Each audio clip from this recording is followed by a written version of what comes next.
Hello, hello. I want to look into kind of like the victim's responses to Kohberger's now announced death penalty being on the table. I kind of have like a format in my mind so that this like makes sense. And then I also want to look into if the male attorney is now going to be kind of switching and being the first in line in front of the female attorney, because that's something I was picking up on before. And that in and of itself doesn't seem significant, but there's some change that comes at the same time as that is significant.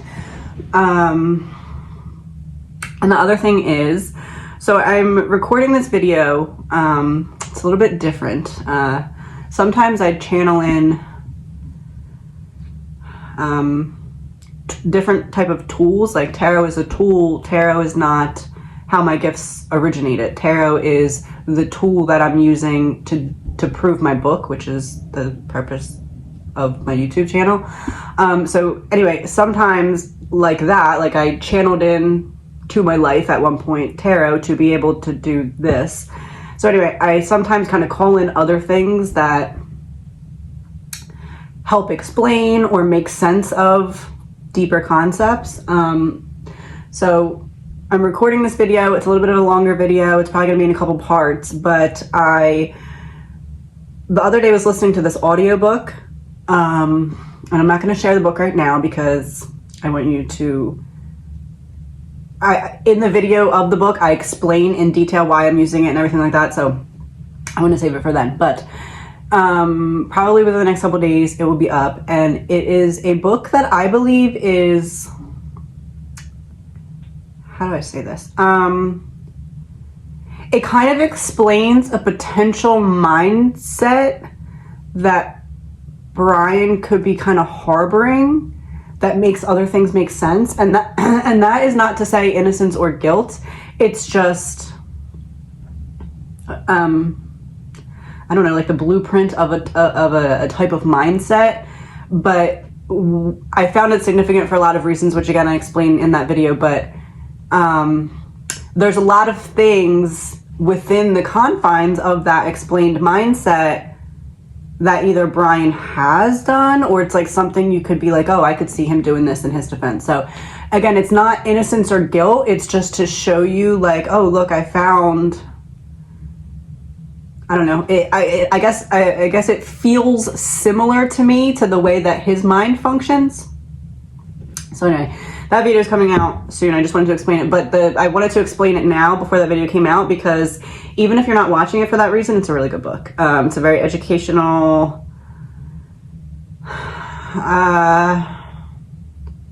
good way to maneuver obstacles type of book. I don't know. But so that's coming. I just wanted to explain that a little bit before it came out. So we're going to start with looking at what the victims have to say about the death penalty. And I want to look at each victim, their statement or the cards that they're giving us from two angles. First angle, how does said victim feel about the death penalty being announced for Brian? And the second one, does each victim feel as though there should be someone sitting next to Brian in that penalty phase? So is somebody else guilty of this as well? Guilty of this as well. My son is sick, so I didn't really sleep too great last night. This will probably be the only video today. So bear with me if I seem a little tired, because I am. All right, we're gonna start with, so I just was like maneuvering these, and this one was upside down, kind of like in the middle of the deck here, and I picked it up and I flipped it, and it was the Emperor. So let's start with Ethan today. Let's do, since there's four victims, let's do 4 cards for how do they feel, 4 cards for what the moon, 4 cards for should he be the only one. So the moon. So right off the bat, Ethan's like, the whole story is still not being revealed.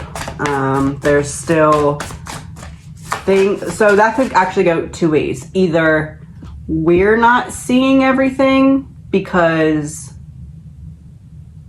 it's being hidden behind the scenes, or it's like there's something behind the scenes that we're about to see that we're not expecting. So let's see what the next card is. The Sun. Uh-oh.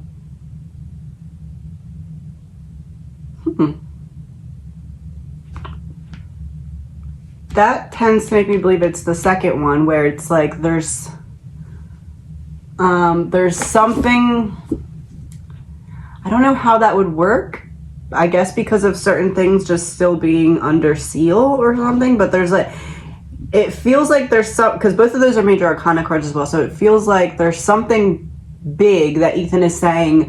I feel good about the death penalty because there's something big that you don't know yet that you're going to know soon, or eventually, or the Sun's upright, so that would mean we would know it eventually.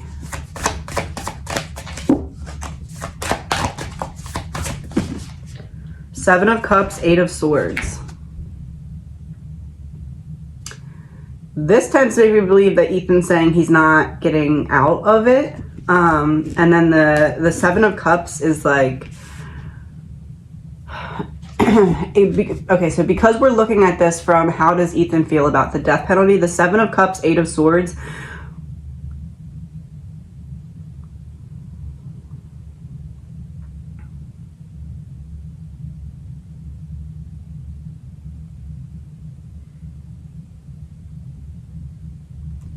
let me pull a card to confirm before I say this. Ace of Pentacles. Oh, okay.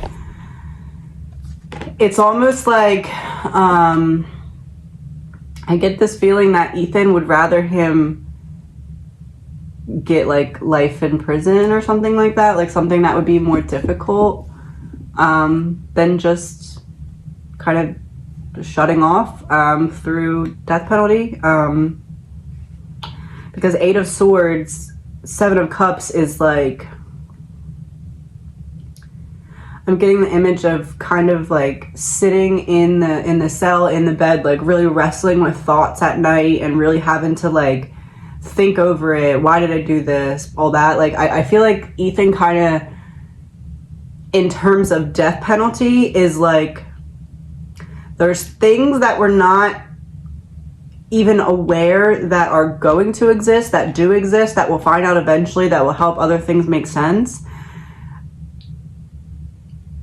And it's like almost because of that, or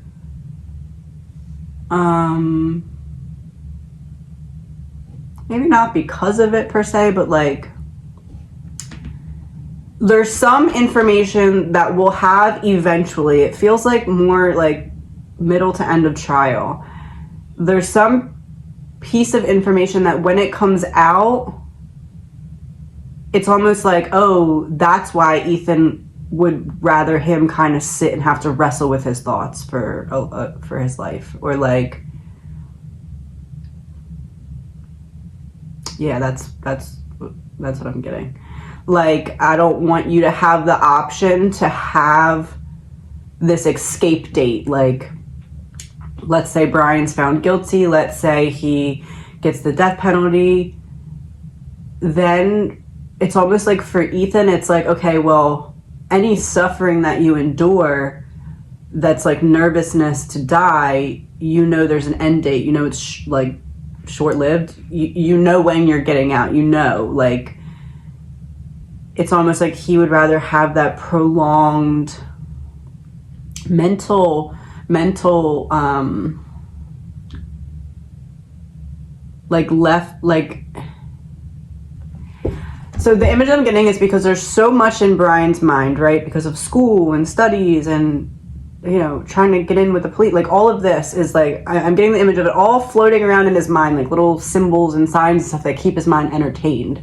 So for Ethan, it's like, once you're in jail, slowly but surely, all of that floating around in your mind starts to go away, and you're left with just how did I get myself in this situation? Like, you're left with just those thoughts. So for Ethan, allegedly my opinion, I feel as though he's kind of saying, especially with the 2 towers here, it almost looks like a prison yard. And that was the first card. And then the last card was the 8 of Swords, which is about being trapped. So, and then to confirm, when I said, I want to make sure I'm kind of reading this correctly, the Ace of Pentacles came out. So that's like, a couple things, because one, the way that the hand is on the card in this instance has given me the image of like when you like hold something out and someone gets closer, then you move back, like that kind of thing.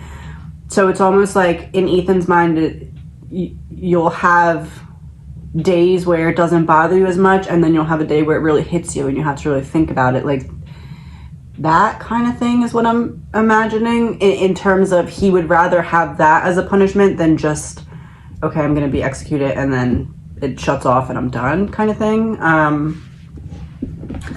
Okay, so for Ethan then, does Ethan feel as though there should be someone else sitting next to Brian in the penalty? Like 3 of Swords reversed, King of Swords, 9 of Pentacles, and 10 of Swords reversed.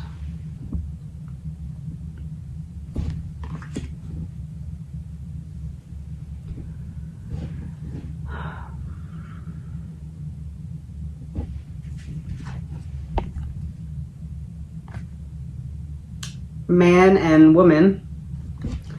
Man is the card that has represented Brian. The 9 of Pentacles is about achievement, it's about success. It's like someone who could be in more of like a respected high position, which is kind of how we've described the link. 3 of Swords reversed is like holding something back, not releasing, not opening that door, not going down that path. And then the 10 of Swords being reversed is about it being able to heal more fully from something that had been long-standing. To me, this is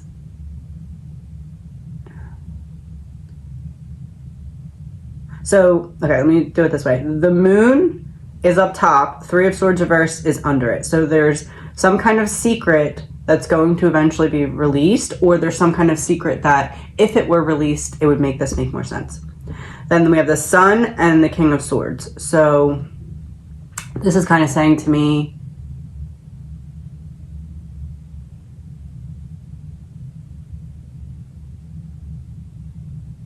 that's why he doesn't want the death penalty.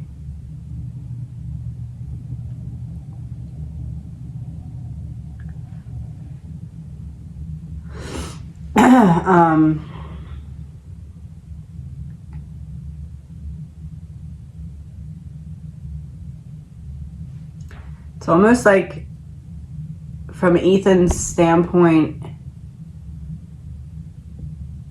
it's like this has all been put on Brian when it's not all Brian. And I think that that is that piece that I said there's something that will make this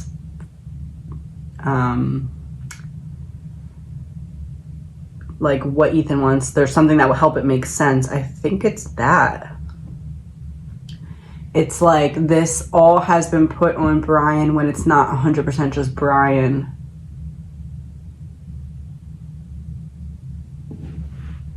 If I'm reading that correctly, that is like some crazy, incredible strength on Ethan's part. And that makes sense actually now that I'm thinking about it, because of how his family handled the situation and wanting to kind of just like heal, move forward, not continue to like put themselves in positions where it'd be very traumatic, like in court and stuff. Now that I'm thinking about it, that makes sense, because Ethan, it's almost like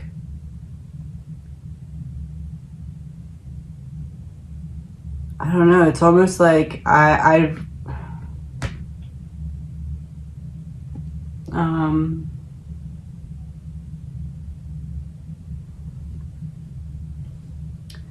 almost like Ethan is saying, like, I know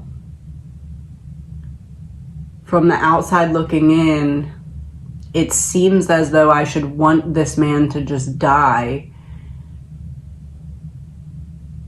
But because it wasn't through and through just totally and completely him start to finish, and it's all been put on him that way, Ethan would rather have him sit with his thoughts for an extended period of time, because he knows that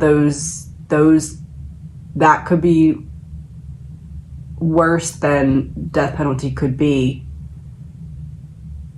Because it's like a prolonged, never-ending battle with your thoughts. It's interesting because I feel like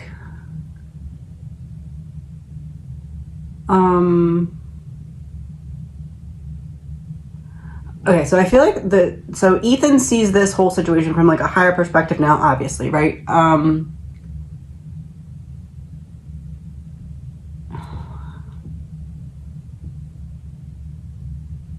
It almost feels like there's an element to this that Ethan is like, I don't know how to put it. Hold on. Five of Pentacles reversed, Queen of Swords reversed, Justice reversed.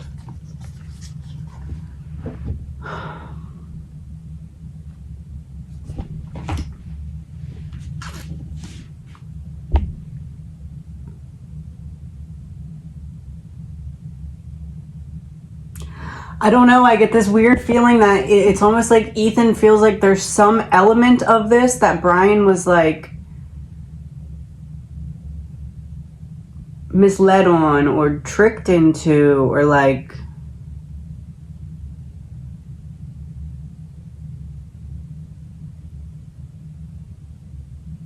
I get this feeling that in Ethan's mind it's like, okay, well, this is 80% your fault or 70% your fault, but because it's not 100% your fault, I can't reconcile myself feeling like you should die. I do feel like you should have a punishment, but I feel like your punishment should be to have to live through all these thoughts that are going to come from this. But Ethan's seeing it from a higher perspective, so it's almost like he's saying your soul needs to learn how to not be tricked next time so that this doesn't happen to somebody else. That's what it feels like. It's weird, especially with the Queen of Swords reversed, and Queen of Swords reversed coming out with Five of Pentacles reversed and Justice reversed is like some kind of manipulation or trickery that like maybe you resisted at first and then it got in. Justice reversed is like not all the way just your fault. I hope that makes sense. I'm not trying to make it sound like Ethan's like, oh no man, it's cool. That's not it. But it's like,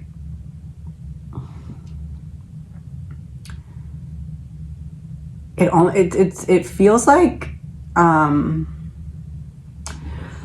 I gave the image of like Xana went through and then Ethan and then Maddie and then Kaylee were kind of catching up. It almost feels like Ethan talking to Xana from a higher dimensional perspective allowed him to see it from this way. Like almost like before he crossed it, this would have been a little bit different, but so I guess the importance of that would be Ethan, allegedly in my opinion, seeing the situation from above or from a higher perspective, feels as though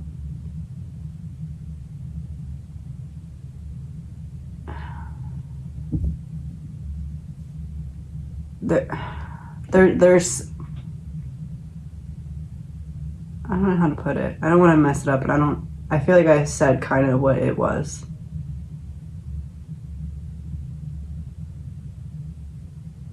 There's one more card that fell upside down. 6 of Wands reversed. Yeah, that would be like backing away from the death penalty after it was just announced.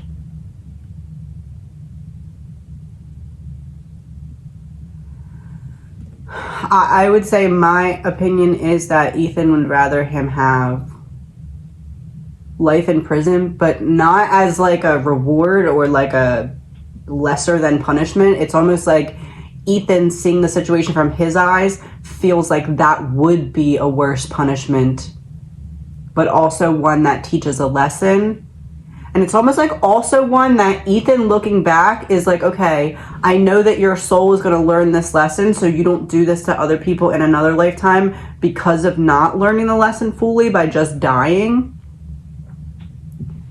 Feels like that, like, but like not about him, more just like the girls, like, it would be like if Ethan said something like, I want him to have to really sit there and be at one with just him and his thoughts and his soul and pull this apart in terms of like a puzzle, like pull it apart so that he can, on a deeper, higher consciousness level, evaluate all the pieces, because if he just dies, his soul doesn't really finish learning the higher lessons, and then Ethan's like, I'm not taking any chances of Xana coming back to Earth and reincarnating and you doing this to her again. Like that's kind of what it feels like. Or anyone else, obviously, but like, I guess that's how I see it.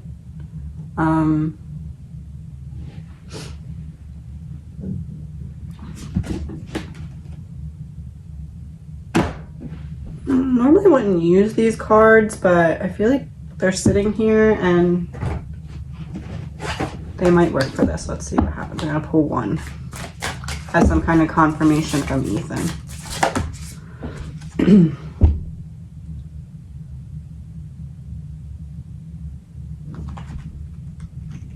Ascension, the Rainbow Bridge.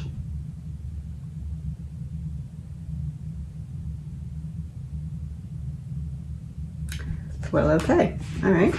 Let's do Xana now.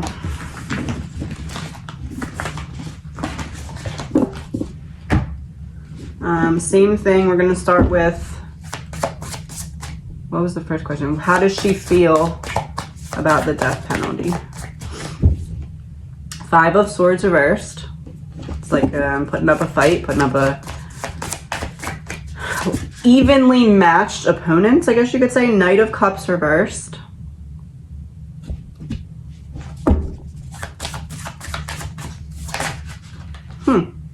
Seven of Swords.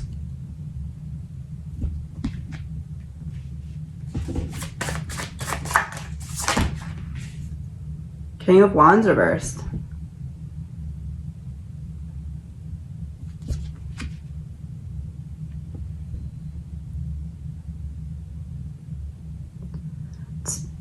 To me, that looks like less of an opinion from Xana and more of Xana saying something along the lines of they're putting the death penalty on the table so that they can use it as a bargaining chip. It's not that they're necessarily going for it, but they need it to be on the table in order to get him to have to do something to take it off the table. Like backing him into a corner, so it's like how before I said it was like he had something to say, but they didn't want to hear it because it wasn't just him, it involved other people, and they said, no, I just want your part, allegedly my opinion. This is like trying to back him into a corner so that he agrees to say what he has to say in the way that they want him to say it and not add in the additional details that they don't want him to say. I know that doesn't sound like, the typical way it would go, but that's what I'm getting. Like, you want to tell me about yourself and person X. I want you to tell me about just yourself and pretend like person X had nothing to do with it, because there's no way that you can prove person X had anything to do with it short of admitting guilt for yourself. So I put the death penalty out there as one last ditch effort to be like, okay, look, we obviously have enough to get these papers signed that this could be a possibility. We can go there. Are you sure you don't want to just tell us about yourself minus the rest of the story that we don't want to hear about? That's what this feels like. It feels like that is what Xana is saying, especially with the Seven of Swords. It's like some kind of sneaky strategy. And then we have the King of Wands in reverse right next to it. And before that, we had the Knight of Cups reverse. So it's like what's seen on the surface versus what's going on impulsively behind the scenes as a last-ditch effort to try and get you to say what I want you to say in the way that I want you to say it. Not like that. Try to get you to say what you want to say, but in the way that I want you to say it. And that doesn't necessarily mean that the prosecution is like, oh, okay, we know about this other person and we just don't want to hear it. It could be something like, okay, we don't believe you and you have no way to prove it, so the only way you can prove it is by admitting that you had something to do with it too. Do you want to do that? Because even if you do that, you still can't prove the other person. So it's hearsay. Feels like that.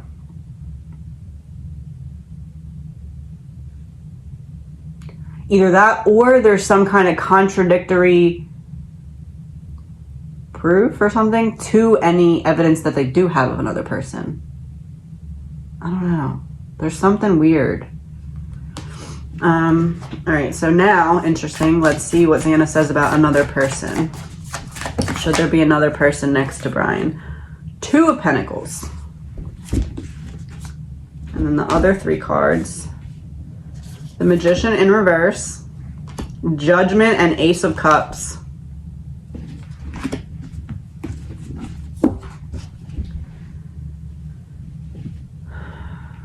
Two of Pentacles coming out underneath the Five of Swords is really confirming to me what I said about the first row. About some kind of... So it would be a fair fight mixed together with some kind of choice. We're giving you one last option. Are you sure you don't want to do this the way that we want you to do this? Because we'll listen to your information, but just not all of it, because it's like once you open that door, you're admitting guilt. But if you don't admit guilt in the way that we want you to admit guilt, which means admitting guilt only for yourself, especially because you have no other way to prove anybody else. I don't know, it's confusing. So then we have the Knight of Cups in reverse and the Magician reversed. So the Knight of Cups reverse is how I was saying in front of the scenes, and the King of Wands reverse, it was behind the scenes, and that was on either side of the Seven of Swords about some kind of sneaky strategy. So the Magician then would be some kind of deception in terms of what we're seeing in front of the scenes. And the Magician is reversed. So upright, making things disappear. Reversed, making things appear. Manipulation in front of the scenes.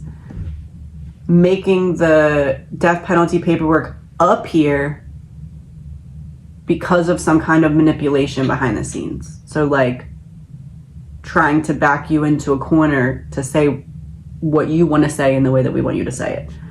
And then Seven of Swords and Judgment.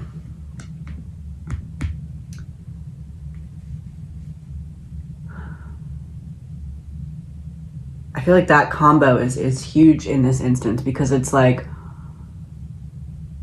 all of the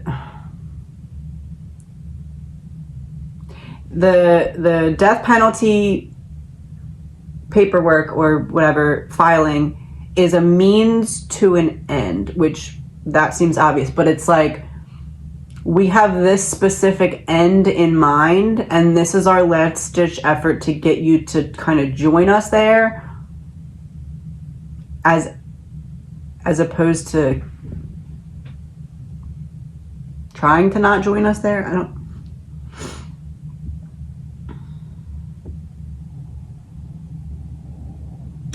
And then we have the King of Wands reversed with Ace of Cups. So it's like,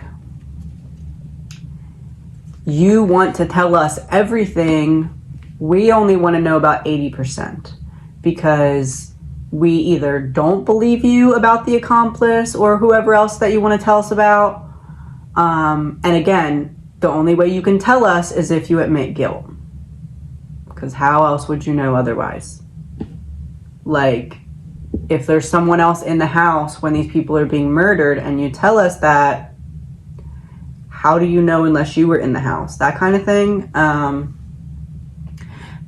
And then if you were in the house, why did you not come forward? We were looking for your car, all this other stuff. So it's like the example of like being stuck between a rock and a hard place. Like, you have something to say, but you have no way to prove it.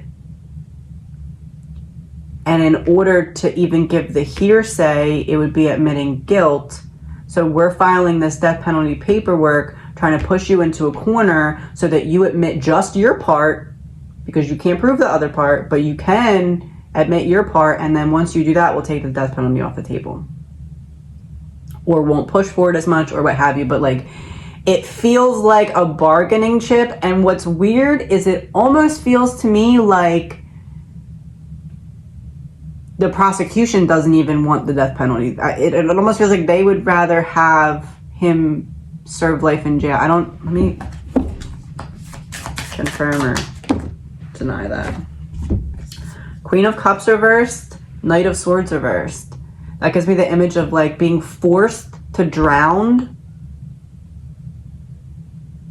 Being forced to drown, but like not in like a death way, because the Queen of Cups is like emotion. So being forced, almost like if there's an ocean and the ocean represents your emotions and like you push someone's head under and you just kind of wait there. It feels like that, that image.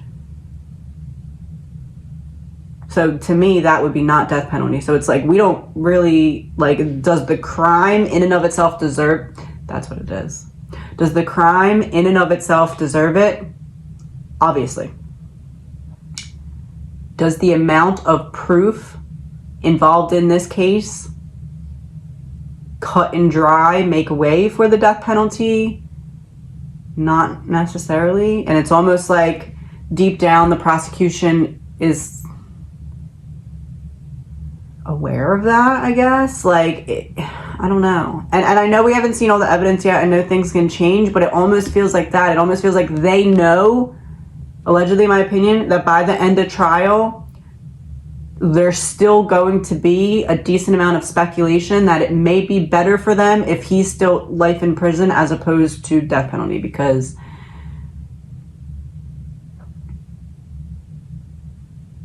I don't know why. There's some weird logic. I guess because death penalty, you can't take it back, but you can't really, I don't know. That's what I'm getting. Doesn't all the way make sense, but that's what I'm getting.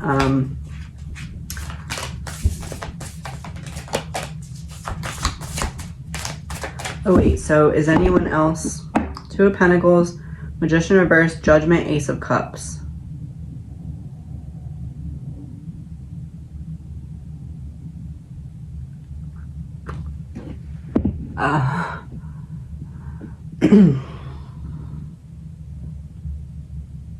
It almost feels like Xana's finishing Ethan's statement, where Ethan's like, yeah, there's obviously someone else that is, it's not just Brian. And then Xana is like,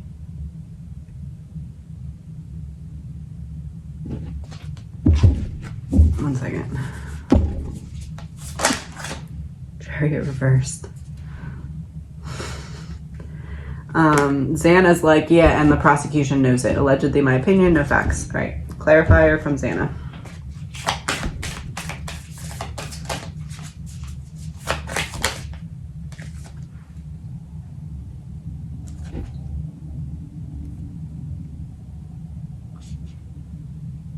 What was Ethan's card? The Rainbow Bridge. And I just said, Xana finished Ethan's statement. The Heart Transmission.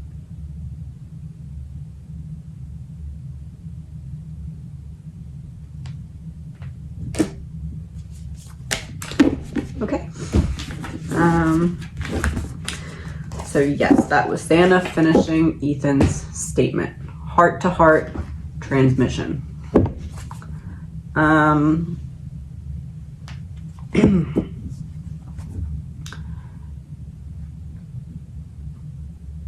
think let's do Maddie first. No, let's do Kaylee first. Kaylee first. What does Kaylee feel about the death penalty? Two of Cups.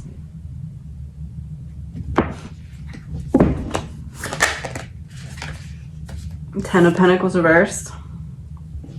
She's like, I'm going to answer both questions at once. He should not be by himself. There should be somebody else. Seven of Wands.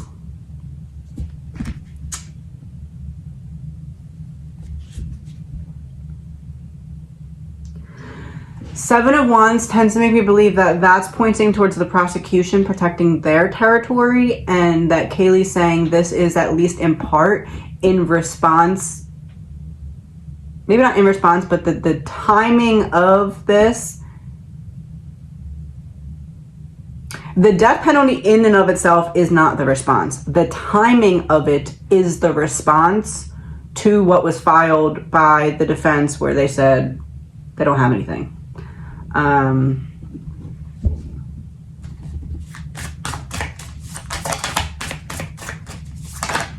And Seven of Wands is like,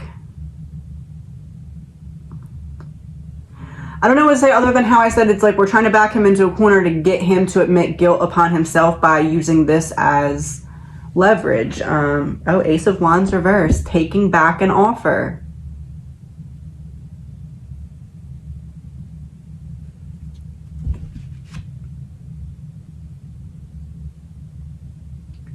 Two of Cups, Ten of Pentacles reversed. You want to tell us about somebody else. We don't want to hear it. We're not going after that. Seven of Wands, Ace of Wands reversed.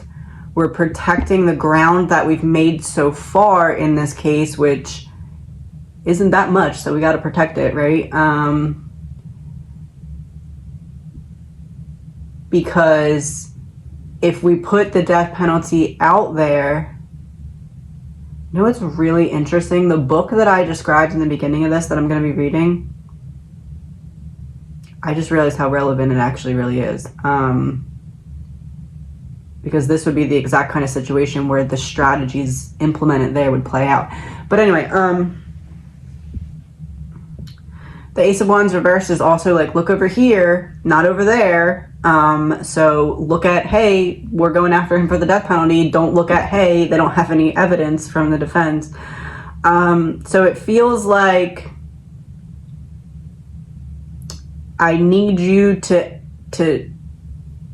have something that you're scared of or something that you want to get rid of, so that I can use that to get you to tell the story that you want to tell, but in the way that I want you to tell it.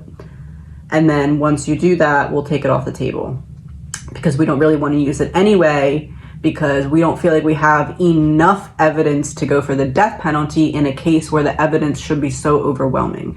And it'll always constantly, if he gets put to death, allegedly in my opinion, be looked at as, did they do the right thing? Because did they have enough evidence? And look at how everything went down. There still will always be,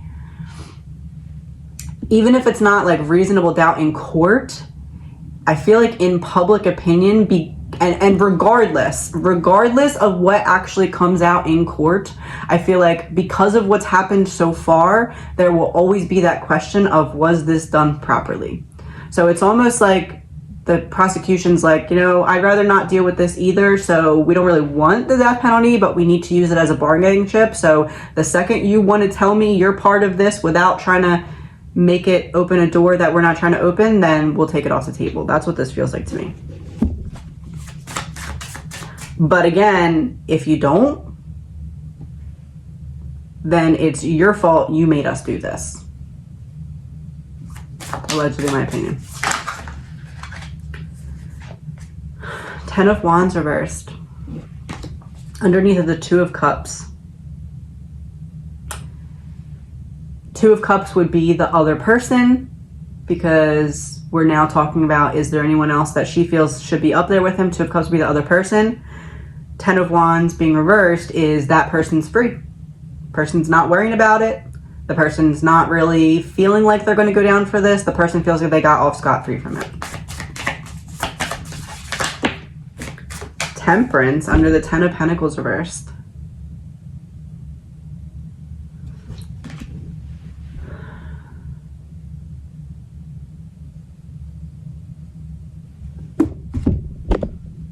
Ten of Pentacles reversed and Temperance.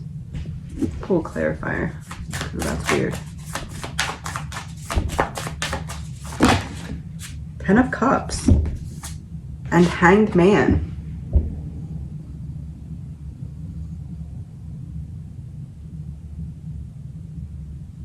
It's weird because I was thinking something along the lines of Ten of Cups. I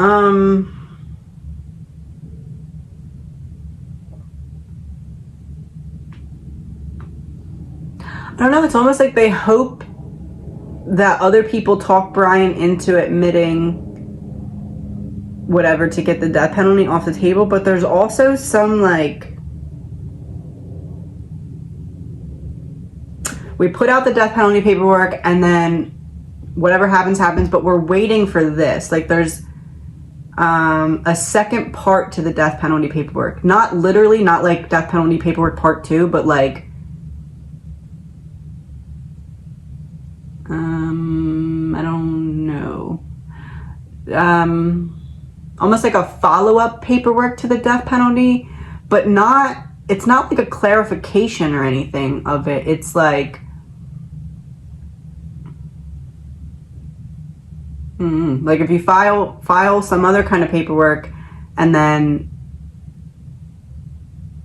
it's like, oh, they filed that because they had filed the death penalty paperwork. It's like some kind of motion that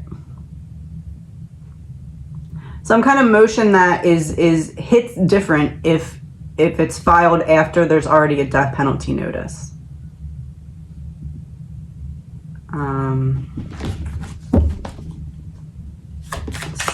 Okay, so under the Seven of Wands, the Tower reversed. Yeah, I'm trying to avoid everything in my case falling apart, because they said that we don't have any evidence, but if we can get approval for a death penalty, then how do we not have any evidence? We must have something. It's like that. And then it's like that pressure is meant to push Brian into a corner where he's like, all right, I'll tell you what you want to know to get this off the table. But I don't think that Brian's going to do that.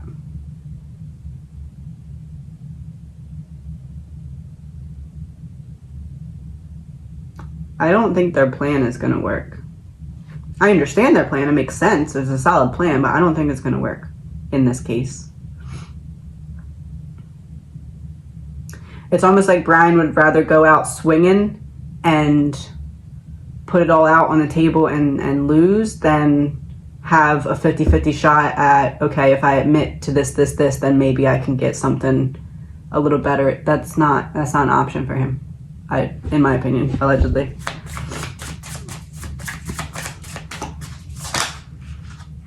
Death in reverse. Resistance to change. Underneath of the Ace of Wands reversed, I'm resisting the change that would be required in order for you to take the death penalty off the table.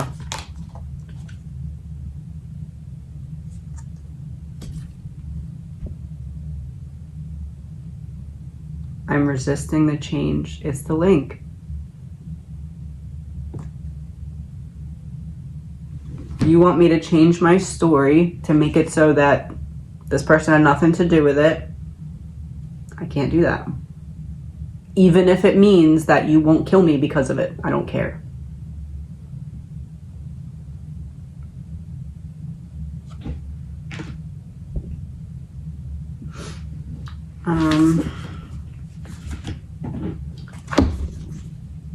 Card from Kaylee.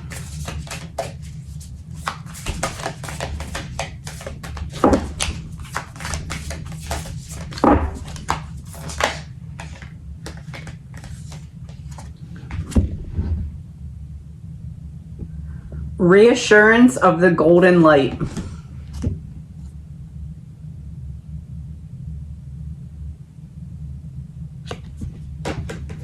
Reassurance.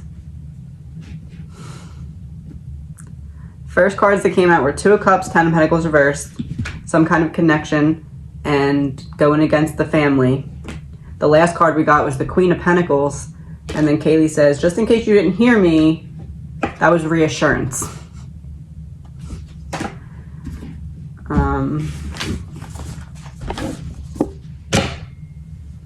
Now Maddie. What does Maddie feel about the death penalty? Knight of Wands reversed, Five of Cups. Buying time because they're disappointed in the way that the case has unfolded so far, or like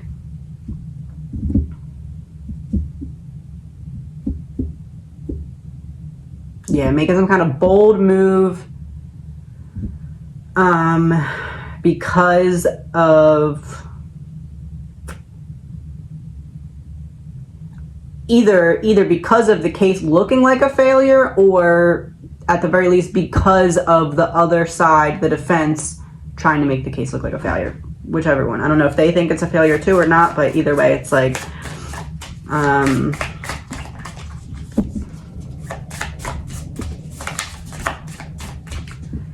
the Knight of Wands in reverse is a very arrogant type of energy. So it's almost like, oh, we don't have a case? Boom, death penalty. Explain how we got that if we don't have a case, like that. Like a bait and switch type of thing. King of Pentacles reversed.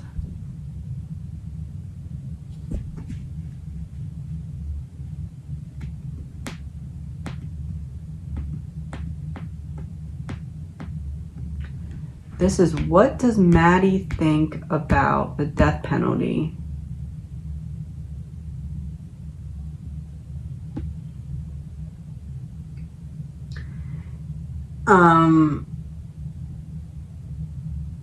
So the King of Pentacles reverse is like exploiting something or spending too much money on something, which is interesting because Brian just got like a whole nother person added to his defense team. And everyone's talking about the exceedingly high amount of money that's being spent on this defense team.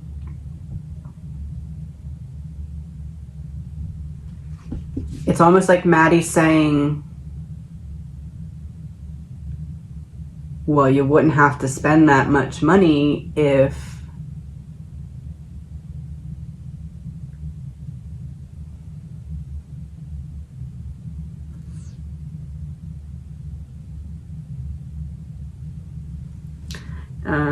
you wouldn't have to spend that much money if you would put the whole puzzle together. It's almost like you're paying extra money so that we only see the middle of the puzzle and not the perimeter of the puzzle, and it would be cheaper to just lay the whole puzzle out. Like, you're wasting, and not so much money, it's not the money, it's like you're wasting people's energy and people's time and people's emotions because you don't want us to see the outer rim of the puzzle, and you're putting all this extra nonsense in just so we don't see the outer rim of the puzzle. Because Five of Cups, you didn't, looking back now, you didn't handle things then in the way that you wish you could have now, knowing how the case unfolded, and now you need to, Knight of Wands reverse, either not buy time, but like redirect what's focused on in a period of time.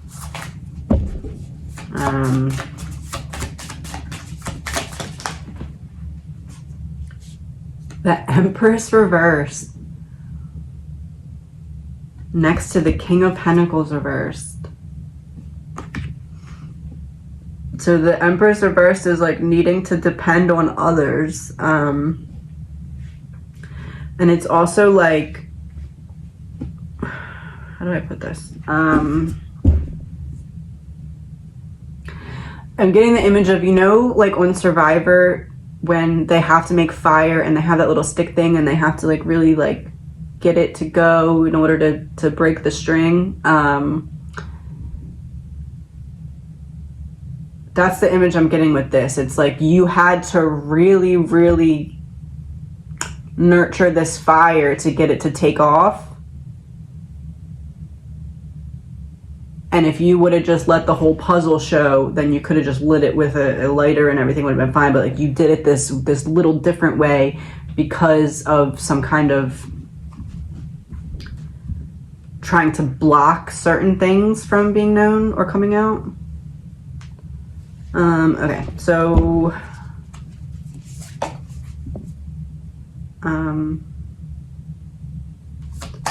does Maddie feel as though he should be the only one? 8 of Cups reversed. Underneath of the Knight of Wands reversed.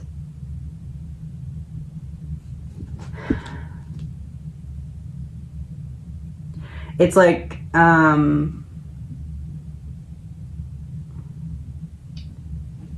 there was little mistakes made in the investigation or in the explanation of said investigation, and they all in and of themselves wouldn't have been a big deal, but compiled on top of each other, it's like, it's almost like she's saying you made a mountain out of a molehill because you literally took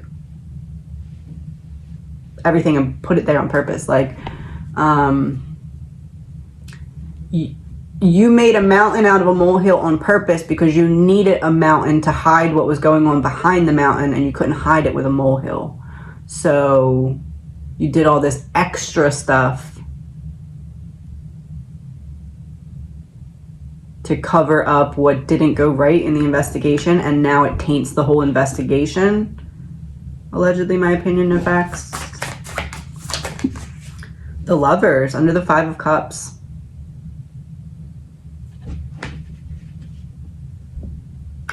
It's not that the investigator, the investigative team, it's not that they are the ones who are like, oh, this didn't go right, we need to be careful. Somebody else on the outside looking in is like, this didn't go right, you need to be careful. Which seems kind of obvious, but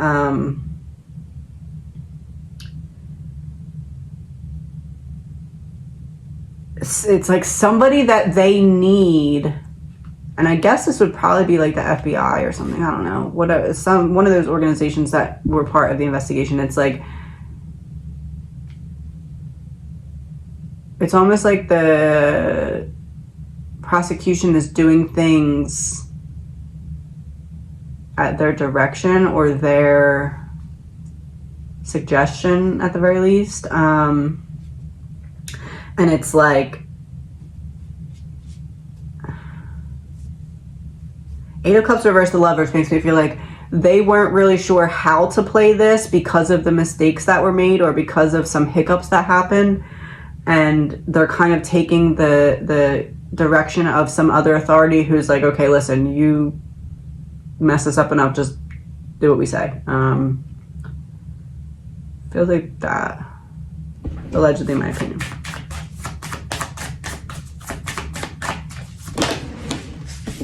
Six of Swords underneath the King of Pentacles reversed.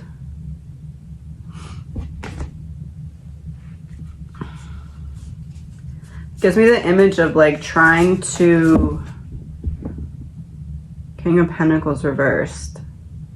You're trying to run away from certain problems and I'm making it so there's nowhere else to run. Oh, the Lovers. The question of this row is there someone else?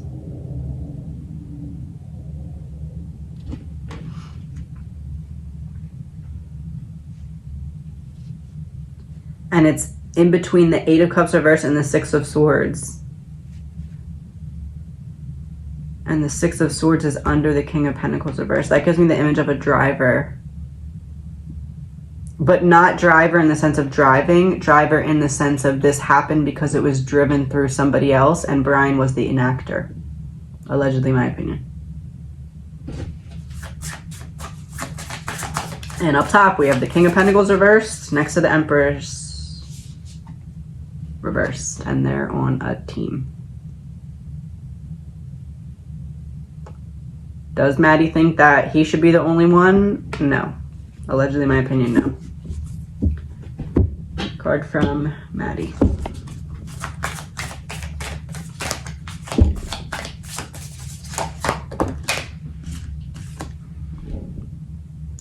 Sixth ray of devotion. And there's 2 men on the card. Very similar to the Lovers.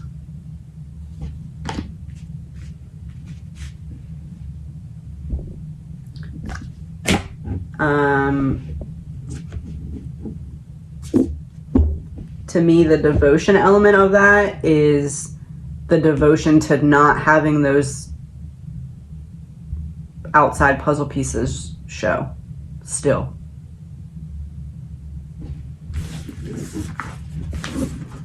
Okay, next question.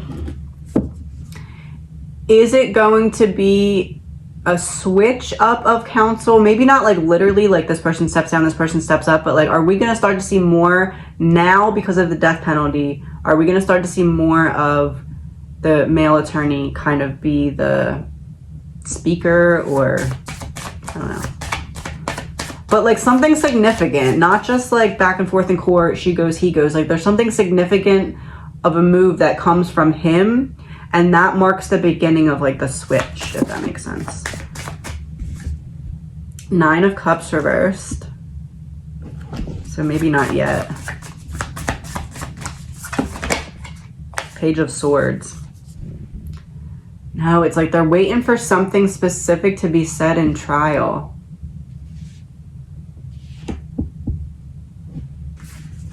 Okay, so no, not yet. But there might be, because the Page of Swords could mean there will be some kind of important document coming from his team that's filed by the man, but that doesn't necessarily mean he's like in charge now. But it's just like there might be something.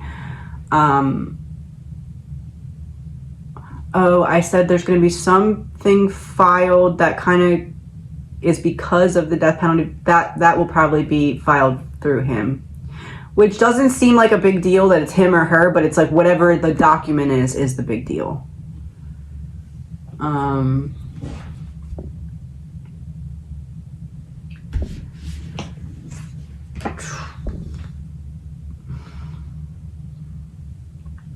I want to do, let's do rows of 3. First row, was Brian expecting the death penalty to be on the table? Like, is he like, okay, obviously I'm not surprised. Like, did he know it was coming? 8 of Pentacles. He knew they were working really hard to make up for how the evidence looked, to make it look like the death penalty would be warranted. And the 8 of Pentacles is kind of like, you had to get expert help to make it look like this was warranted, I guess. 5 of Wands. He expected it. He's not surprised. I knew that you were working really, really hard behind the scenes, and I knew you were coming for me. I'm not an idiot. 6 of Cups. He's known the entire time. Like, hey, you're arrested. Okay, I expect the death penalty to be on the table.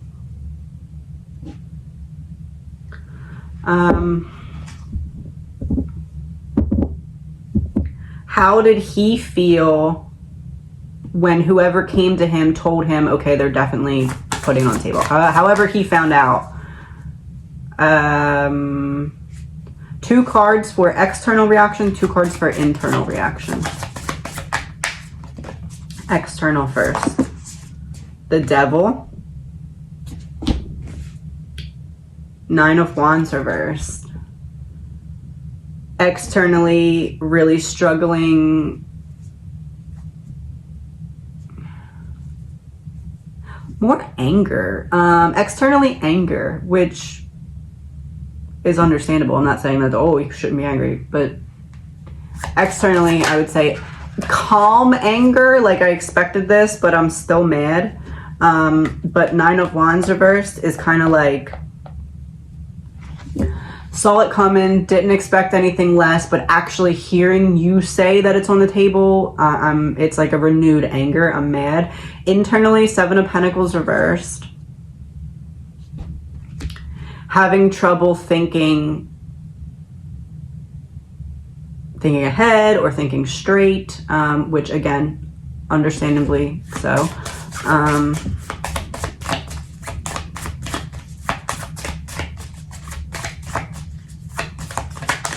the Seven of Pentacles reverse is also like, I don't really want to show too much how I'm actually feeling inside. Four of Swords reversed.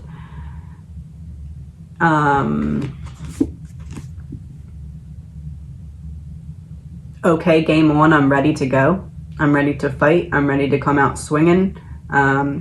You actually went there and knew you were going to go there, but the fact that you went there after I tried to tell you something that you didn't want to hear, the fact that you went there after your case kind of fell apart, the fact that you went there after we said you had no evidence, and you respond with, okay, you say we have no evidence, we say we're going for the death penalty. Cool, game on, I'm ready to go. That's what this is. Allegedly, my opinion.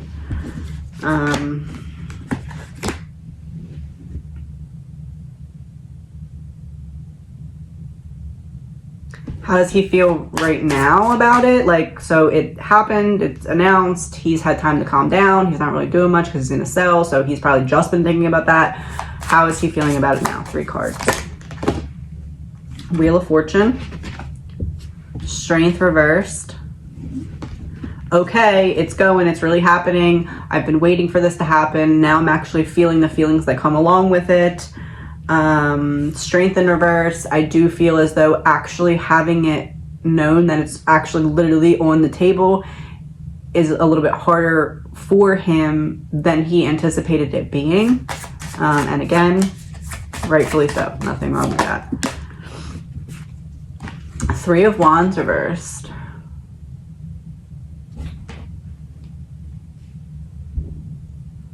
It's like, it's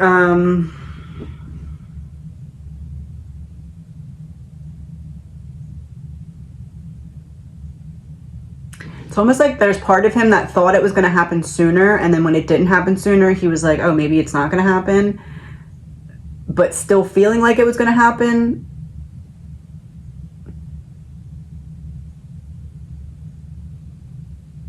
I don't know. Pull one more card.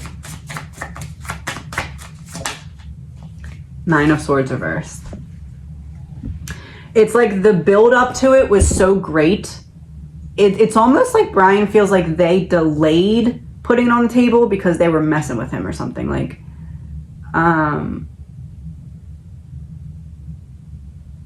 like almost like kind of a bit of a mind game. And I know that they have X amount of time to announce it, but there's something that, like, I don't know, I guess Brian's like, oh, okay, like, what took you so long? I expected it, but actually feeling it is a little bit more intense.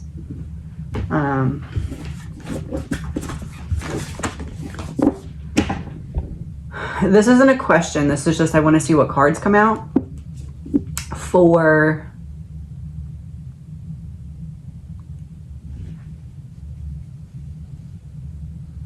one card for not guilty, one card for guilty, one card for hung jury, one card for thrown out case, one card for death penalty, one card for, like, which I don't know how this would work, but like just an amount of years and not life, which I don't know how they could find guilty and then do that, but let's see it as an option. Okay, so the first one is not guilty.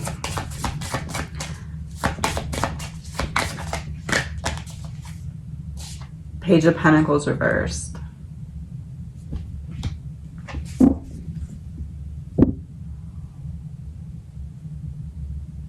That makes me feel like almost like it would be foolish to think that in this case that is an option. It's more than likely going to either be a hung jury or thrown out or something like that. That, to me, Page of Pentacles reversed is like, this is the least likely option. So that was not guilty. Life in prison. 4 of Pentacles.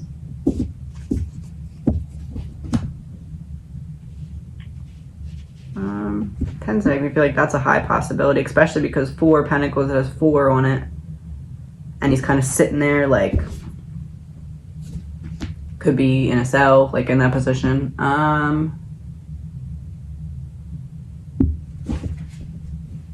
So not guilty, life in prison, hung jury, Queen of Wands reversed.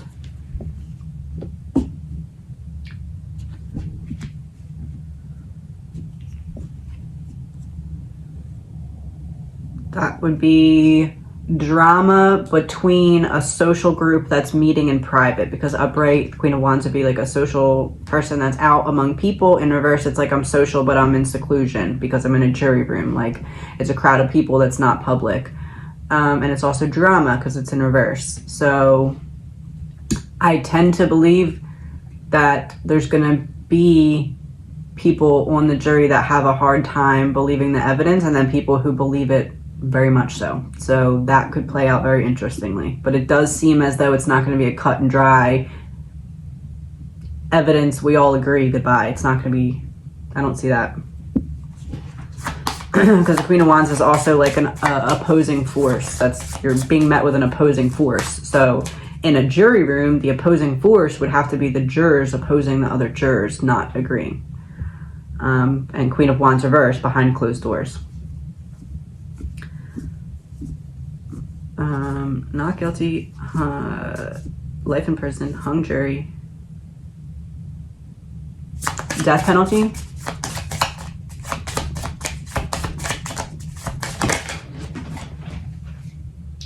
Ace of Swords reversed.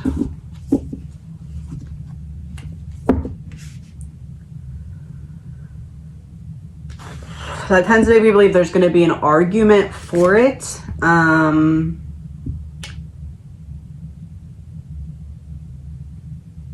It's almost like there's an argument for the death penalty, but then there's also an argument that's like, how could we ever be all the way sure because of X, Y, Z? I almost see like this,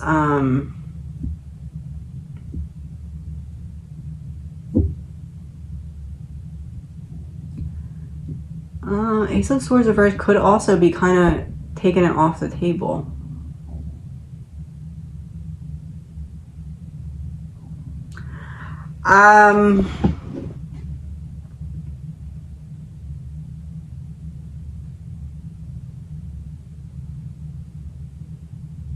Death penalty, Ace of Swords reversed. It's like there's something that comes up in trial that makes it really hard to push for that no matter what the outcome, even if guilty. I don't know how that makes sense, but it's like 1 or 2 pieces of something that, like, at the end when death penalty is talked about, it's like they go back to those 2 pieces and they're like, how could you even have this on the table because of this? Even if he's guilty, how could you kill him because of this?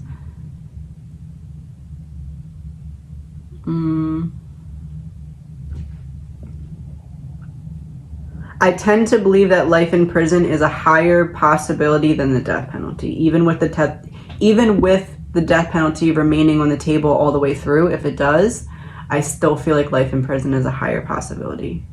Obviously, probably 4 life counts and some extra, but I feel like that's a higher possibility. But Queen of Wands reversed for hung jury does make me a little curious as to how that will resolve itself, because there's a lot of free will involved there. There's a lot of unfolding involved there that we can't really know yet. But Queen of Wands reversed tends to make me believe there's going to be...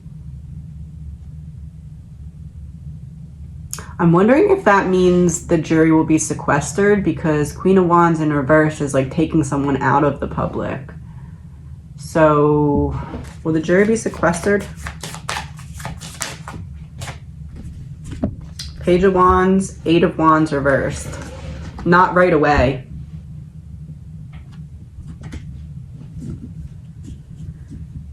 Page of Wands, it's possible, but it's 8 of Wands reversed, not going to happen right away. It would happen in lieu of some kind of chaos going on outside of the court about what's going on inside of the court. If that happens, then yes, the jury will be sequestered, allegedly, my opinion. All right, so that's not guilty, life in prison, hung jury, death penalty. Oh, case thrown out. Will there be something that makes the case get thrown out? Two of Swords reversed. I'm gonna get a clarifier for that. The Hierophant.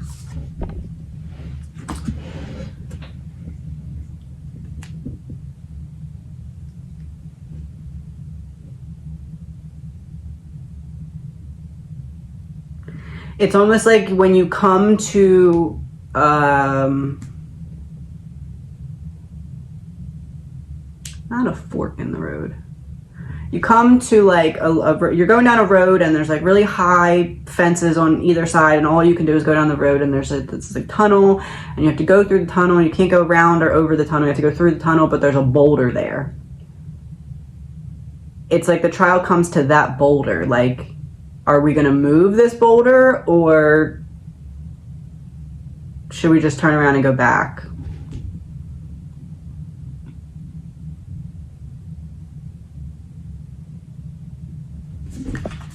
Is the Hierophant the judge?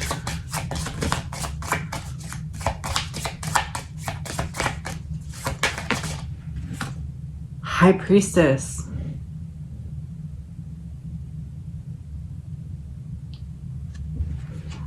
I see the judge having to make some kind of decision that's out of the realm of a type of decision that he's had to make before.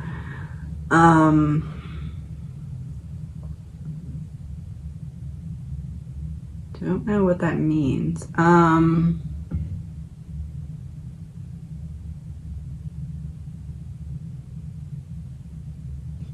Almost like the case is going, and then the case, like, something happens, something said, something shown, something happens, and the judge is like, oh, hold on, I need to, like,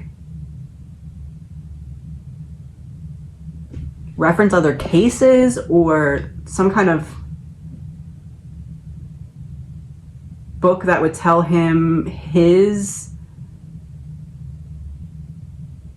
responsibility.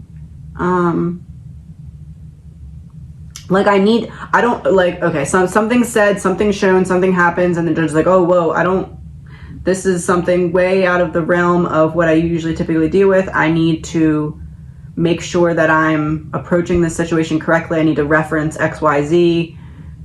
Be right back.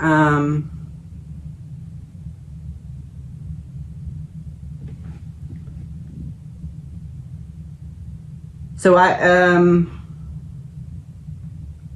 Two of Swords reverse kind of makes me feel like that happens, and then it's like, okay, you need to give me some kind of paperwork from the defense, and you need to give me some kind of paperwork from the prosecution, and then I'm gonna read this instruction on like what judges should do to make sure that I'm doing it correctly. I'm gonna see what both of you hand me, and then I'm gonna make a decision. It seems like it's gonna come to that point. One card for prosecution and one for defense in that instance. Especially because I said, is the Hierophant the judge? And we got Hierophant and we got High Priestess. So to me, that's like opposing sides of counsel. Hierophant, opposing sides of counsel. High Priestess, you're seeing it from my standpoint of consciousness. So either side of counsel trying to get the judge to see it their way. It's almost like a rule of judges or something that like could be read this way and could be read this way, and it's like based off of what the prosecution and defense brings as an argument, it will determine that. It's almost like there's some kind of rule of judges, and then each side has to present other cases that would make the judge be able to see that argument in their way. Prosecution. Three of Cups reversed.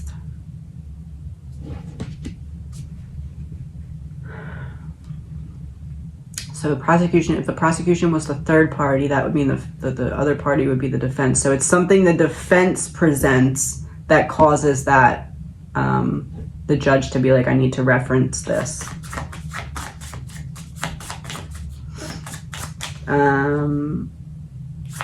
Defense. The Fool reversed.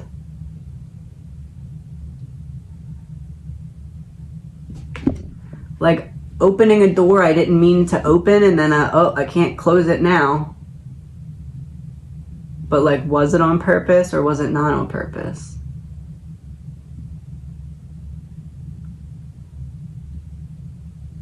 The visual that I'm seeing is, imagine you're standing up against the door, right? You're like in somebody else's house. You don't know how their doors are, right? You are standing in a hallway. You lean up against the door a little bit. And you didn't know that this door didn't actually have like the part that goes out that keeps the door closed.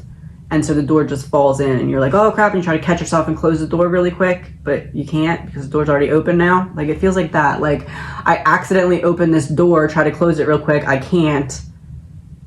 Coming from the defense, and then the judge has to look at some kind of literature to figure out, based off of the cases that you're giving me as an argument and the cases you're giving me as an argument, how I'm going to interpret this literature. That's what it feels like. But the Fool reverse is a lack of direction. So it's like, I didn't purposely all the way necessarily mean to open the door. Maybe it turns out to be a good thing, because it could be, I want to pretend like I didn't want to open this door, but really I'm kind of desperate and I need to. But either way, it's like a door accidentally gets open, and then it's like, okay, we need to readjust. That's what I'm getting.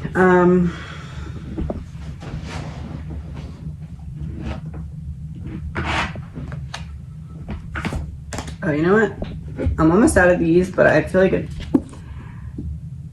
I don't want to reshuffle them all because I don't want to have repeat cards in this situation. So I just want 2 cards from the defense about the death penalty and 2 from the prosecution about the death penalty. So from the defense, the World and Page of Cups.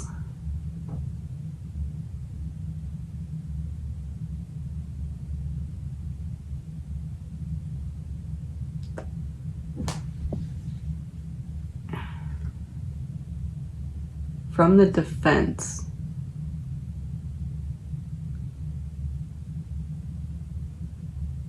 It gives me the image of like, you're dreaming too big and I'm gonna shatter that bubble.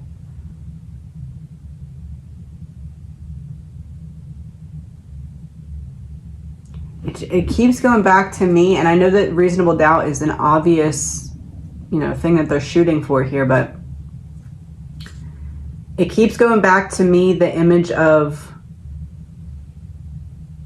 even if he is found guilty, there still will be public doubt in how the investigation unfolded. So it's almost like the defense wants to capitalize on that and be like, how can you have the death penalty when you know that even if evidence is presented that we don't have yet, people are still going to question, how did you get that evidence? Feels like that. Like, I want to shatter your dreams of making this look so warranted, as in the death penalty. Prosecution. 6 of Pentacles. And the Star.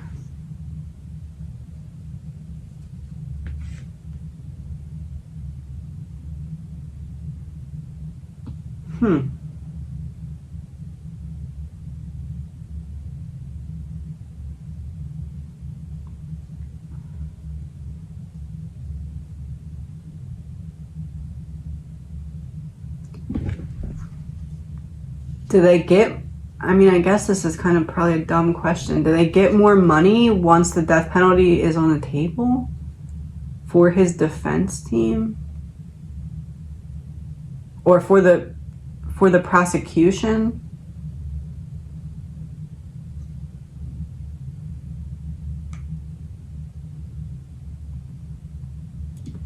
This is what I'm feeling. Allegedly, my opinion, no facts.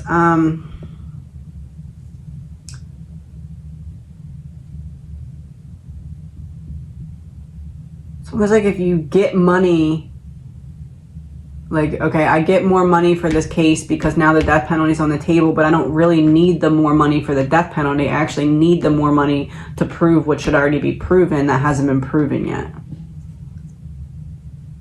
Allegedly, my opinion.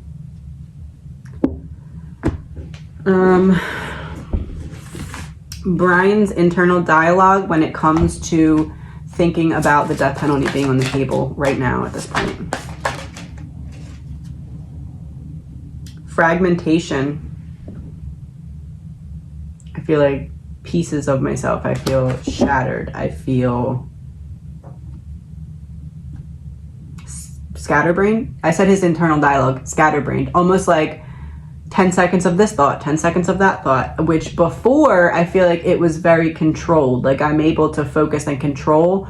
Right now I feel like he's having trouble with that, where it's like racing thoughts, almost like you're standing in the middle of traffic and there's like all these thought cars going on around. Whereas before I feel like it was the opposite of that. So I do feel as though the death penalty being on the table is affecting him, which again makes perfect sense.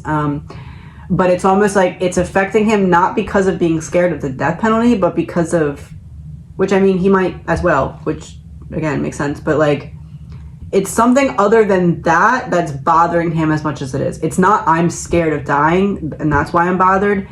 It's how can you go there with the case that you've presented so far? I don't, like the walls are closing in on me because if you could present that little bit of evidence and get this intense of a sentence, it's hard for me to focus on any of these paths that I could take because I can very quickly see how you could just railroad me into not being able to use that. Allegedly, my opinion. I'm gonna do two more, same question. Eternal servitor, the ancient wanderer, hope, incompleteness, yearning. Which is interesting because we had fragmentation, so that's like all over the place. The ancient wanderer, I'm going here, I'm going there, I'm going there. I'm traveling to all these different avenues of thought, trying to find a glimmer of hope. This makes me feel like there was obviously some kind of plan from the defense because of the paperwork filed. This makes me feel like something in that plan is now very difficult to achieve because of the death penalty being on the table, which again seems obvious, but like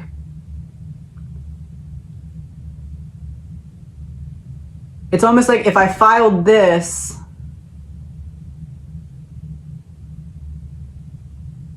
it would have looked different if the death penalty wasn't on the table, and I expected the death penalty to be on the table, but it's almost like they're playing some kind of timing game. Like, when are you going to make your move? When are you going to make your move? Because I want to make my move right before you make your move, and vice versa. And then it's like, boom, out of nowhere. I don't know how that makes sense, but that's what I'm getting. Last one.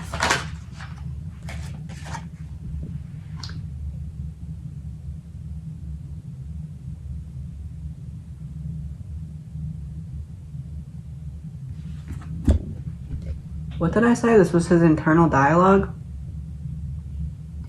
Matriarch, mother of homestead, rejection, opportunities, and consequences.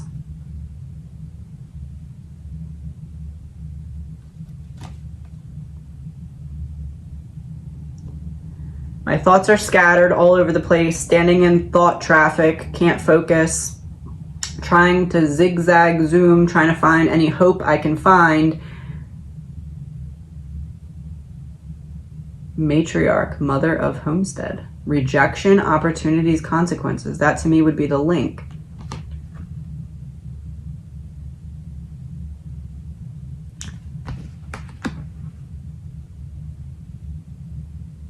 He wasn't going to turn on the link until the death penalty was on the table, maybe?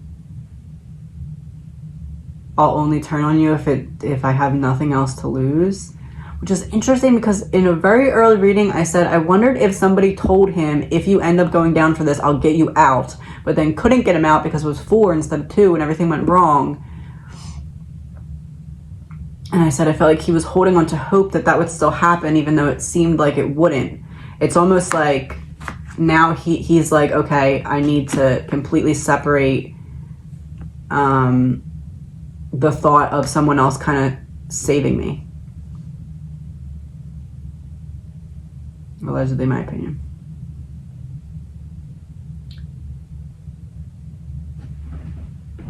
Feeling called to just pull 2 of these, just as any, these are the crime scene cards, anything we don't know. No. What's going to be focused on right off the bat?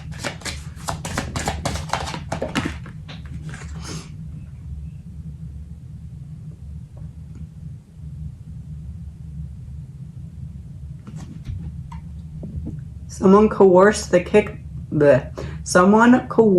killer into murdering the victim. It's a woman with a devil horn in her hand and a devil tail, holding her hand out like she's giving or getting something from a man.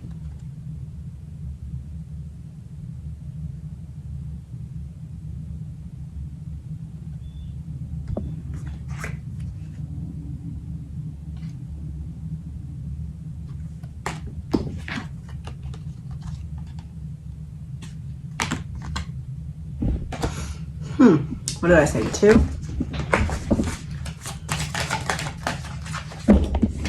And those are also like kind of seaweed looking, like under the sea. I said it felt like drowning. Was that this reading? Drowning in emotions. Yeah, the Queen of Cups that came out. Drowning in emotions. We got Queen of Cups and something else.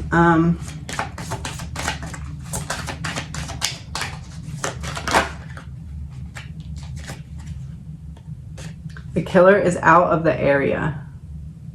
The killer is out of the area. Right away. Brian's car was here. How was he doing this? He was seen here. How is he doing this? So right away, we're going to focus on the car and how the car doesn't necessarily add up with the timeline that was given. And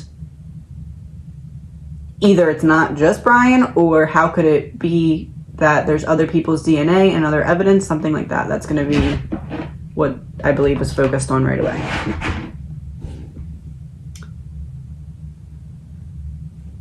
All right. I'm going to wrap this up with the Lynx energy. Before the death penalty, not before it was announced, before she knew that they were going for it, because I'm going to assume she knew they were going for it before they went for it officially. So one card for before she was told that they were going for it for sure, like when she knew for sure they were going for it, and one card for now about how she feels about it or whatever. Naked before the stars, but in reverse. You're never going to find me. I'm not being made vulnerable in this because he's going to be put up for the death penalty.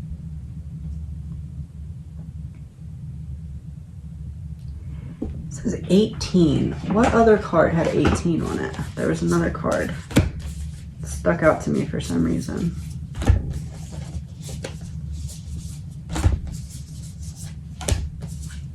Ethan's card, Ascension Rainbow Bridge.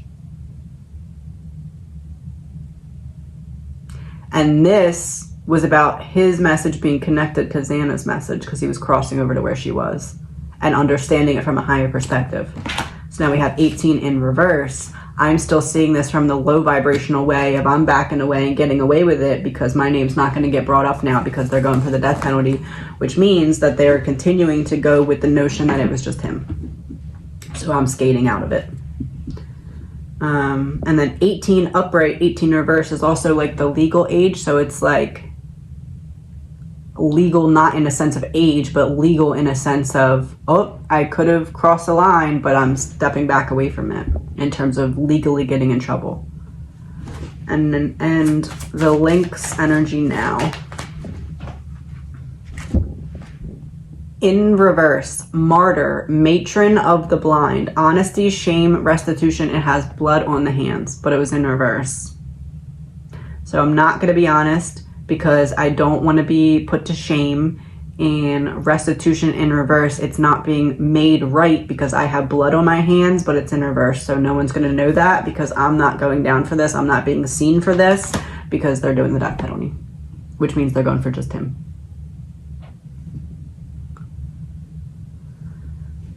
Okay, that's all for now. I'm gonna try and finish that book that I was talking about today and tomorrow.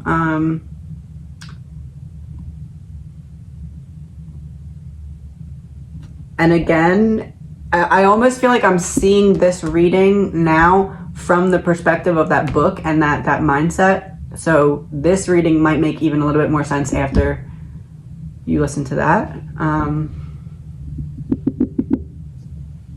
I think that's it. Oh, my phone's dying. Let's just do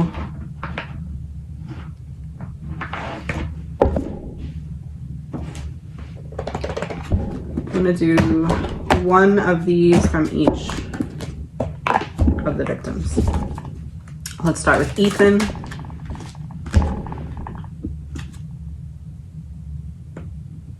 He takes every opportunity to say something to Xana. He's like, I know I can talk to you behind the scenes, but every time I can say something to you in front of an audience, I'm taking it. We are soulmates and always will be connected. For him, we got the Ascension Bridge. So I'm crossing the bridge to go to your side with you. And for her, we got the heart transmission. Sending signals between heart to heart. We are soulmates and will always be connected. And it's the blue sky. Ethan again. Oh.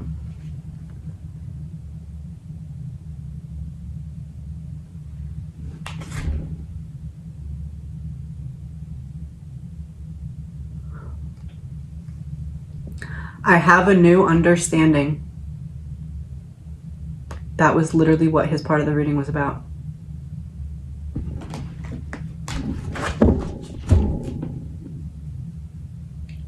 It was, I don't even have words. That's crazy. All right, Xana.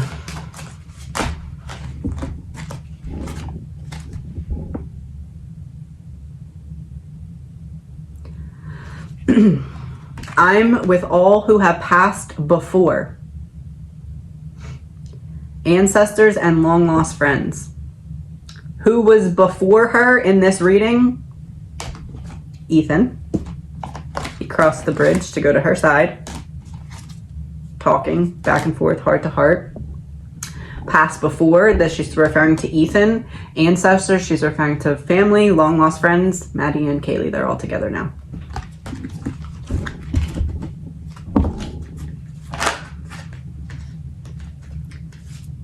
I send you loving signs through nature with a wisher flower and a butterfly.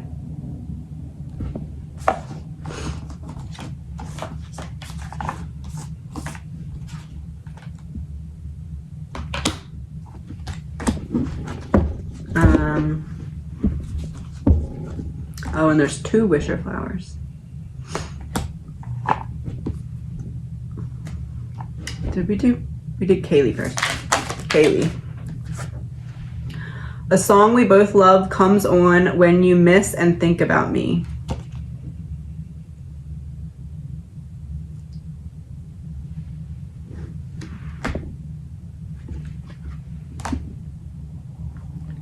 Another card also came out with that. It says, acknowledge the importance of the little things that count. I'm gonna go get my iPad so I can shuffle and see what song comes up. I'll be right back. Okay, so I am going to let's just do 4 songs while we're already here. So I'm gonna hit shuffle.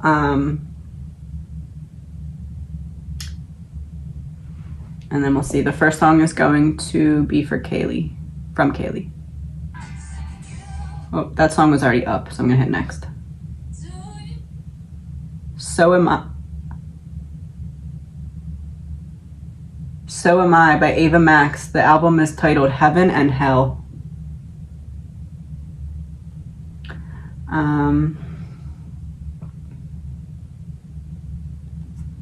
Can you hear the whispers all around the room?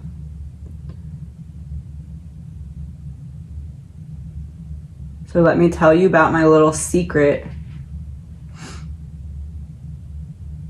Everything inside you is dark and twisted.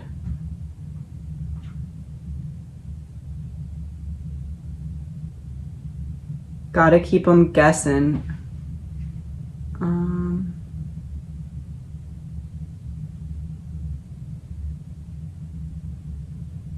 You're king and you're queen. You're strong then you're weak. You're bound but so free. Dark and twisted. I feel like she's referring to Brian and the Link together because it says king and queen. It's like they share a mindset.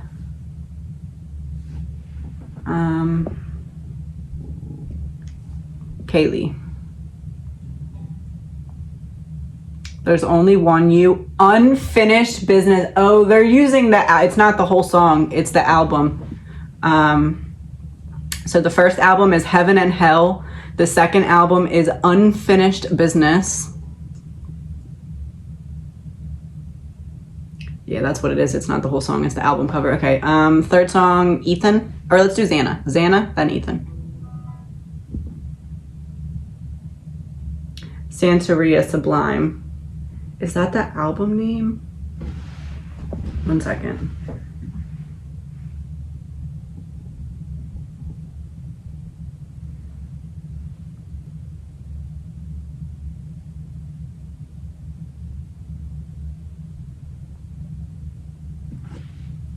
What are the beliefs of Santeria? The Santeria faith teaches that every individual has a destiny from God, a destiny fulfilled with the aid and energy of the Orishas. The basis of the Santeria religion is the nurture of a personal relation with the Orishas, and one of the principal forms of devotion is an animal sacrifice. Oh.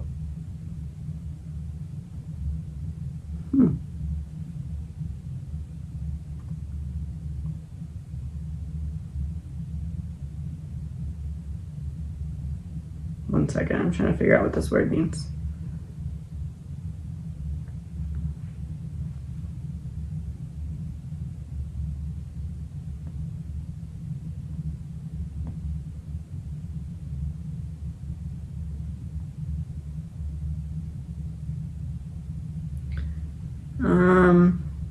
Orsha worshippers believe in a creator who is called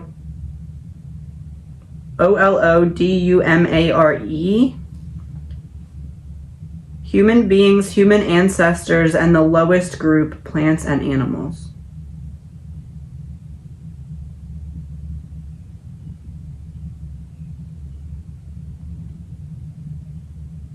Oh, okay.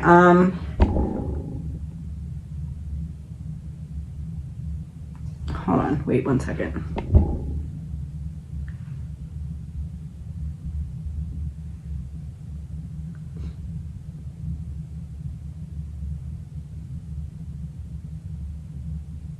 Sublime means as such excellence, grandeur, or beauty as to inspire great admiration or awe.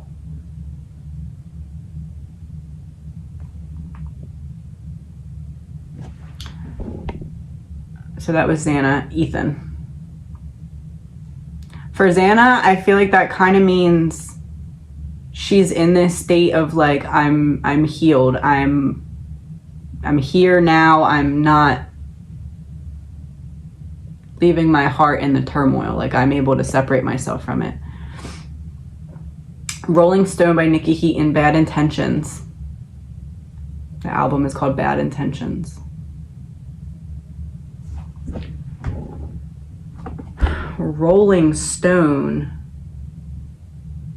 What Xana said just referenced the Bible with the album cover. Then we have Rolling Stone, which would be the stone rolling away after Jesus had passed. Rolling Stone, Bad Intentions. They wanna... There's bad intentions behind wanting to make it so that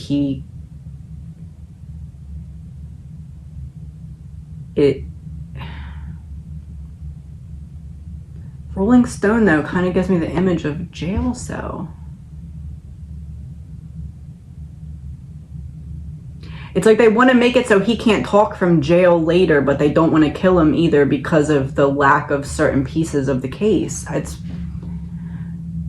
like I'm trying to back you into something so that you don't later go around and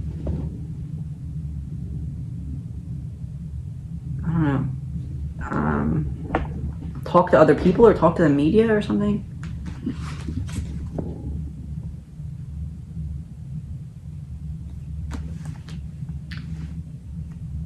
That was Kaylee.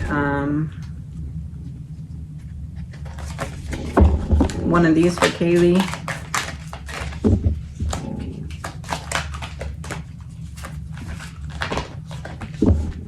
We will be together again, and it's 3 people on a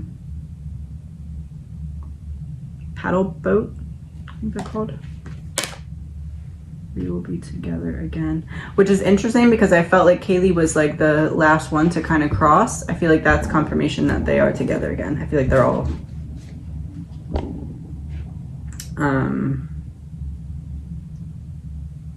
out of a state of trauma and into a state of healing. Like, it's not that they're all the way healed, but they're not stuck in like the trauma anymore.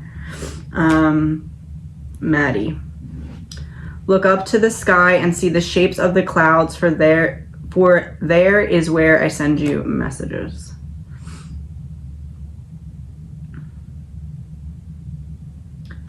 Clouds is where I send you messages. This is the top part of this card.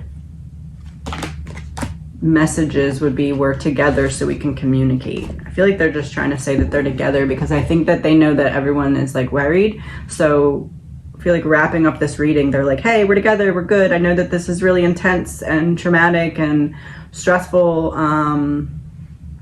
like in terms of how you feel that we must feel watching this, but like we're okay. We're in a higher state away from the trauma of the situation. I'm surrounded by loving animals, and it's 4 animals on the card.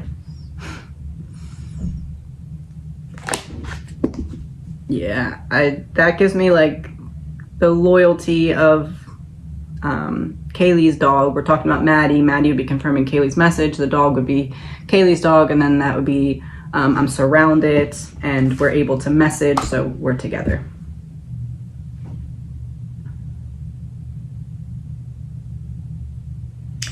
So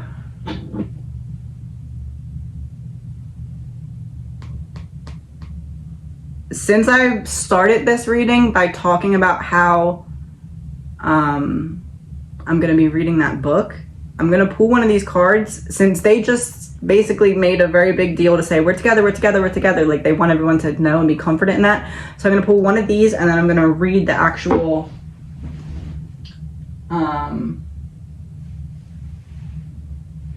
if I can find the book, I'm going to read here it is. I'm going to read the passage out of the book, and that's how we're going to end this today. Nice little message from the 4 of them. So what if the 4 of them got together, picked a card to read specifically to everyone that's watching this? Orbs of light.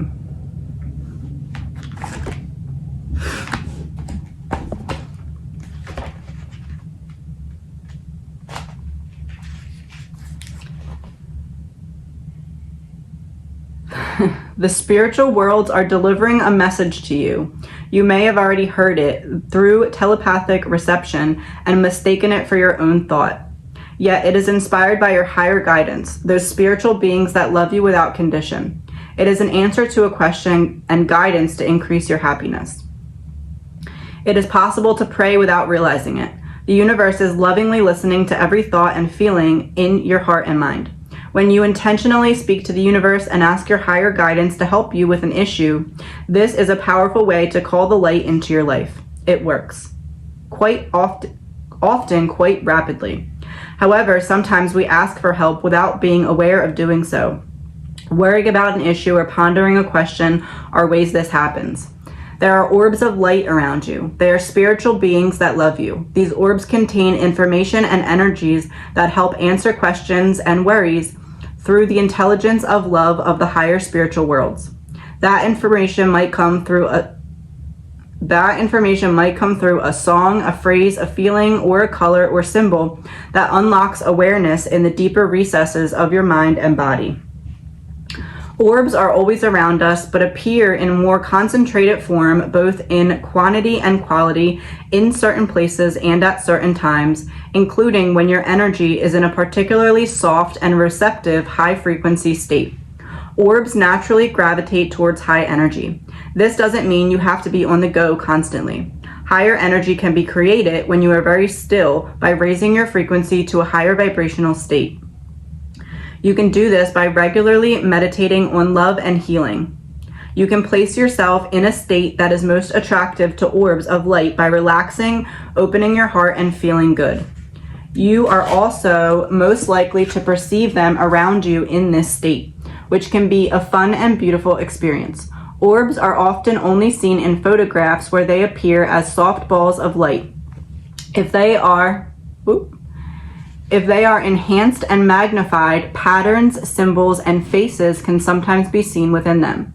This is part of the loving genius of the spiritual world, the way that light can reach the earth in form, helping to raise frequency from fear to love. Being in nature and doing some invocations to unconditional love creates an energy that is very attractive to orbs. So is group work based in love, such as meditating together to clear a space in nature, then dancing and praying together in that space with joyful devotion to love. This attracts high-level guidance because a group can be a container. This attracts high-level guidance because a group can be a container powerful enough to generate and hold the higher frequencies of love. This can also happen for individuals, but group energy can be a powerful and effective way to attract a great downpour of spiritual grace. Clearing the energy of your home and calling in higher guidance to bless you and your home each day, perhaps with the invocation below, will also create a space in which orbs of light can more easily visit you, bringing their uplifting energy and healing of light.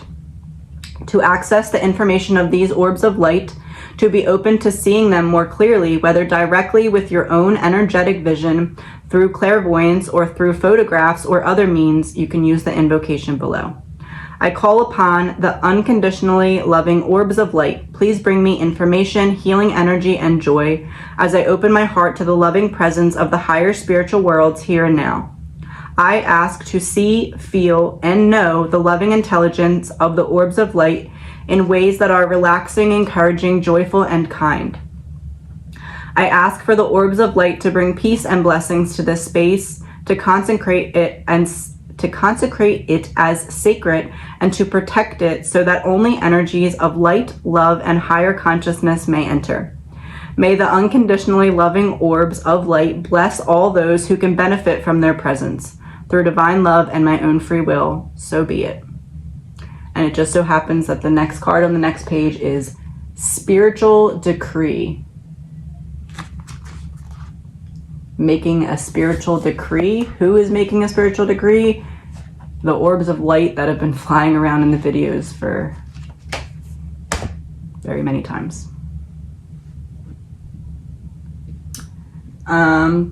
Okay, that's all for today. Please remember, all this is alleged, my opinion, not facts. Have a good day.